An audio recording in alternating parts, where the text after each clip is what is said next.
अस्सलाम वालेकुम। तो आज की इस वीडियो में हम देखेंगे न्यूटन लॉज ऑफ मोशन।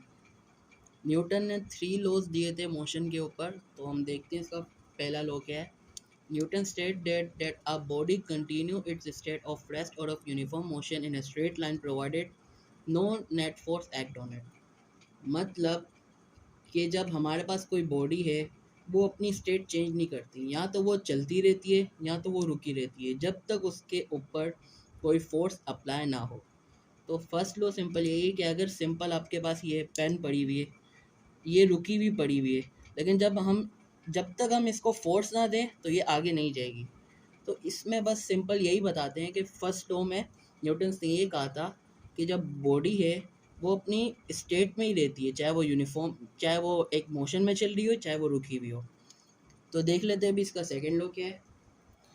तो अभी हम आ जाते हैं सेकेंड लॉ ऑफ मोशन के ऊपर। तो सेकेंड लॉ ऑफ मोशन में ये बता रहे हैं कि when a net force act on a body it produces acceleration in the body in the direction of the net force.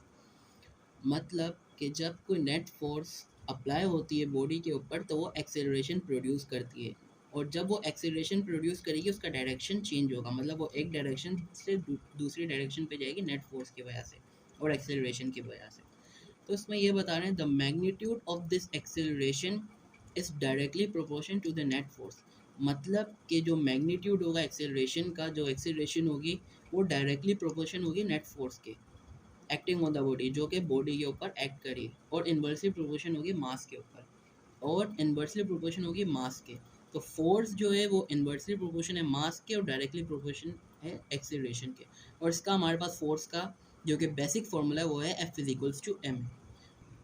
तो अब हम बात करते हैं थर्ड लॉ ऑफ मोशन की। थर्ड लॉ ऑफ मोशन हमारे पास सबसे सिंपल है, to every action there is always an equal but opposite reaction.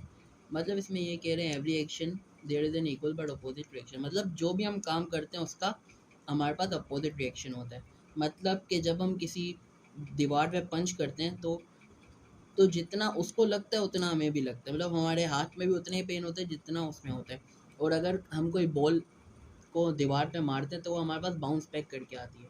इसका मतलब क्या है कि ये भी law of motion, third law of motion को ज़ाहिर करता है।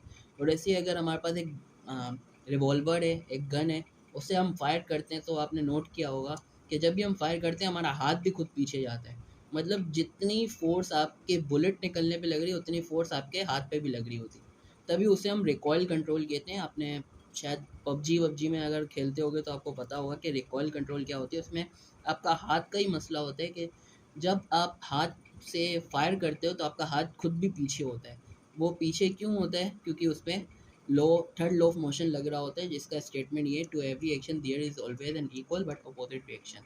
तो आज की इस वीडियो में हमने देखा 3 laws of motion, first law, second law, third law. तो अगर वीडियो पसंद आई तो चैनल को लाइक और चैनल को सब्सक्राइब और वीडियो को लाइक ज़रूर कर दें। अल्लाह हाफ़िज़।